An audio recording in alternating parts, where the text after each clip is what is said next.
Sa nakaraan nating video ay nasubaybayan natin ang pagmamalupit ni Son of Heaven kay Hansen. At ngayon naman subaybayan natin ang ating bida sa kanyang pakikipagsapalaran. Bumalik si Hansen sa kanyang silid, itinali ang hayop na may ngipin na tanso sa isang hola at inilagay ang itim na kristal sa harap nito. Kinagat ng halimaw ang itim na kristal. Pagkatapos ng isang buong araw, napansin ni Hansenador ang ilang pagbabago sa hayop na may ngiping tanso. Ang balahibo nito ay kulay abo itim na parang baboy ramo, at ang mga pangil nito ay tanso. Ngayon ang balahibo nito ay nagsimula na ring magpakita ng kaunting tansong kinang, at ang mga pangil ay naging mas maliwanag ang kulay. Gayunpaman, ito ay hindi isang tunay na mutant na hayop na may ngipin na tanso, na dapat magmukhang isang tansong estatwa. Bagamat ang isang ito ay nagpakita ng ilang pagpapakita ng ilang tansong kinang, ito ay medyo naiiba sa isang mutant. Mukhang ang ebolusyon mula sa isang primitive na nilalang hanggang sa isang mutant na nilalang ay isang mas komplikadong proseso kaysa mula sa karaniwan hanggang sa primitive, kaya nangangailangan ito ng mas maraming oras kaysa sa isang araw, pagninilay ni Hansenador. Makalipas ang mahigit 2 araw, lumapot ang kulay na tanso nito, ngunit ang hayop na may ngipin na tanso ay hindi pa rin mukhang mag-e-evolve sa lalong madaling panahon. Kinailangan ni Hansen na hayaan ang hayop na mag-evolve sa sarili nitong bilis, at pumatay ng ilang primitive na nilalang para sa pera. Dagdag pa, maaari rin siyang gumamit ng ilang primitive genopoint. Kahit na hindi pinili ng isang tao na gamitin ang mga primitive genopoint upang kumpletuhin ang ebolusyon, ang mas primitive na genopoint na nakuha ng isa, mas magiging malakas ang katawan. At ang parehong napunta para sa ordinaryong at mutant genopoint. Kung ang isa ay makakapag-maximize sa ordinaryo, primitive at mutant genopoints, ang pisikal na kondisyon ng isang tao ay malayo pa rin sa average na antas, kahit na walang ebolusyon. Sa itim na sistel, hindi magiging mahirap para kay Hansen na i-maximize ang lahat ng 4 na uri ng genopoint. Sa ngayon, gusto niyang i-maximize ang 3 pa bago siya tumutok sa mga sagradong genopoint. Umalis si Hansen sa kanyang silid at pumasok sa kanlungan, bahagyang naiiba ang pakiramdam, ngayon ang mga lansangan ay tila hindi gaanong matao kaysa karaniwan. Anong nangyayari? Nilakad ni Hansen ang plaza at nakahanap din ng mas kaunting mga stall doon kaysa karaniwan. Ang mga tao doon ay pawang nagbubulungan ng kung ano-ano. Saglit na nakinig si Hansen at nagsimulang malaman kung ano ang nangyari. Ilang araw na ang nakalipas, may nakakita ng bagong nilalang na may dugong sagrado malapit sa Sunset Slope. Sa paano man ang 3 gang sa Steel Armor Shelter ay nalaman ang tungkol dito at nagtipon sa Dallas Disc, ngunit ang kinahinatnan ay kakilakilabot, ang nilalang na may dugong sagrado ay tumakas habang maraming tao ang napatay. Ngayon, napagkasunduan ni Chin Zuan, Son of Heaven at Fist Guy na manghuli ng Sacred Blood na nilalang. Nag-recruit din sila ng maraming nag-iisang lobo at mas maliliit na grupo na bumubuo ng pinakamalaking kampanya sa Steel Armor Shelter sa mga nakaraang taon. Desidido ang 3 gang na patayin ang nilalang na ito. Biglang nagkaroon ng ideya si Hansen, kaya tumalikod siya at tumakbo palabas ng lungsod. Nang walang tao sa paligid, tinawag niya ang kaluluwa ng itim na salagubang at nagtalukbong ng sandata. Pagkatapos tumakbo ng 2 oras, nakarating siya sa isang burol na bato sa kanluran ng Sunset Slope. Nang tuluyang makaakyat sa tuktok ng burol, tumingin si Hansen sa direksyon ng Sunset Slope. Sa libo-libong tao na nakikipaglaban at sumisigaw, mayroong isang halimaw na may ulo ng isang baka, ang itaas na katawan ng isang tao at ang ibabang katawan ng isang kabayo. May hawak itong 2 talam na gintong palakol at itinutulak ang daan sa karamihan. Walang nakatiis sa matinding suntok ng palakol nito. Nagkataong nakita ni Hansen ang halimaw na ibinabaon ng palakol sa Son of Heaven, na kahit may hawak na dugong espada, anak ng langit ay hindi nang ahas na harangin ang palakol. Sumakay siya sa sarili niyang bundok at tumalon pabalik ng ilang talampakan. Dagendong. Ang 2 talam na palakol ng halimaw ay tumama sa parang triceratops na beast soul mount at nahati ito sa 2 bahagi. Nadurog ang puso ng anak ng langit.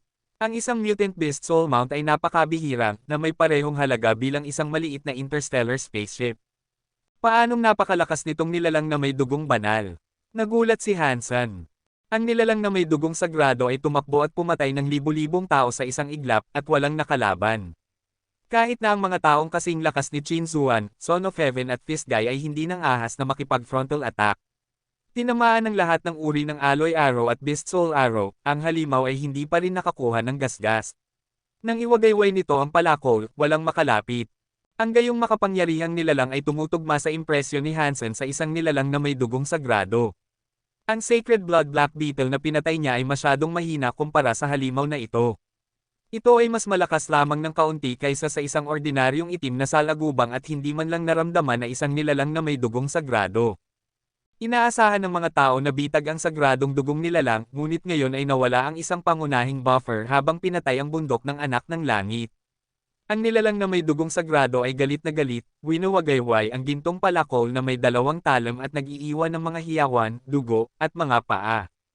Ilang saglit lang ay nagmadaling makaalis sa pagkubkob patungo sa bundok. Sa paanan ng bundok, mahiyain pa itong tumalikod at tumayo sa likurang mga paa, umuungol na parang baka bago ito tumakbo sa bundok. #K. Gusto nitong tumakas. Galit na pinatawag ng anak ng langit ang isang kaluluwang hayop na hugis berdeng agila, na naging berdeng bakal na pana sa kanyang kamay. Pagkatapos ay tinawag niya ang isang maapoy na kaluluwa ng hayop na hugis ng isang higanteng anim na pakpak na putakti bilang kanyang palaso. Nang makita ang araw, napabulalas sina Chin Zuan at Fist Guy, isang sagradong dugong hayop na kaluluwa ng anim na pakpak na putakti. Nakipagsanib puwersa sila sa anak ng langit sa pangangaso ng Sacred Blood na anim na pakpak na putakti. Ang anak ng langit ang siyang naglunsad ng huling suntok. Hindi lang nila inaasahan na napakaswerte niyang nakuha ang hayop na kaluluwa nito. Wala pang 10 kaluluwang hayop ang kilala ng mga tao sa buong Steel Armor Shelter, at marami ang naiwan ng mga nag-evolve na at pumunta sa Second God Sanctuary. Anak ng langit, tumigil ka. Isa itong kaluluwang hayop na isang beses lang magagamit. Kung nabigo kang patayin ito. Gusto siyang pigilan ni Luo Tianyang, ngunit huli na ang lahat. Nashoot na ng Son of Heaven ang Sacred Blood Beast Soul Arrow ng buong draw. Ang palaso ay naging isang pulang kidlat na lumilipad patungo sa nilalang na may dugong sagrado. Bang! Naramdaman ng nilalang na may dugong sagrado ang napipintong panganib at tumalikod. Pumatok ang Wasp Arrow sa dibdib nito at sumabog na bamuka ang laman nito. Bumagsak ang halimaw sa lupa, nawalan ng sigla habang nag-spray out ang mga laman loob at dugo nito. How dare you kill my mount? There is no way I'd let you live after doing that, matayog na sigaw ng Son of Heaven, nakatayong parang hari, na ikinagulat ng lahat. Habang ipinagmamalaki na makita ang mga tao na humanga, kabilang si Chin Zuan, ang Son of Heaven ay biglang nakakita ng isang berdeng anino na bumababa mula sa langit patungo sa naghihingalong sagradong dugong nilalang at winakasan ang buhay nito. Lumakas ang galit at nagmamadaling bumaba si Han Senador sa burol ng bato habang tinatawag ang Bronze Crescent Spear. Binaril niya ang sibat sa halimaw at tinamaan ito sa sugatang dibdib na ikinamatay ng namamatay na nilalang. Sacred Blood Bloody Slayer pinatay. Sacred Blood Beast Soul Bloody Slayer gained. Eat the flesh of Bloody Slayer to gain 0 to 10 Sacred Geno Points randomly. Ang boses sa likod ng kanyang ulo ay nagdulot sa kanya ng matinding kagalakan. Siya ay nakakuha ng isa pang sagradong dugong hayop na kaluluwa. Napakabuti niya para maniwala. Gayunpaman, si Han Senador ay walang oras upang magdiwang. Ang katawan ng dagwang mamamatay tao ay napakalaki para maalis niya, ngunit ang maaari niyang alisin ay ang higanteng gintong palakol. Ang mga nilalang sa sanctuary ng Diyos ay maaaring gumawa ng ilang mga kayamanan sa pamamagitan ng mga espesyal na paraan. Tinawag ng mga tao ang mga kayamanang ito na mga gear.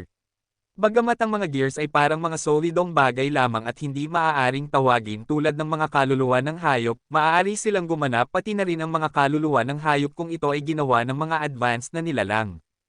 Ang dagwang mamamatay tao ay walang kapantay kapag hawak ang ginintoang palakol, at ang palakol ay madaling makabasag ng mga normal na sandata ng kaluluwa ng hayop at mga mount ng kaluluwa ng hayop, kaya napatunayang ito ay isang mahusay na gamit sa sagradong dugo. Ang layunin ni Han Senador ay makuha ang gintong palakol, at ang hayop na kaluluwa ng madugong mamamatay tao ay ganap na hindi inaasahang pagnakawan.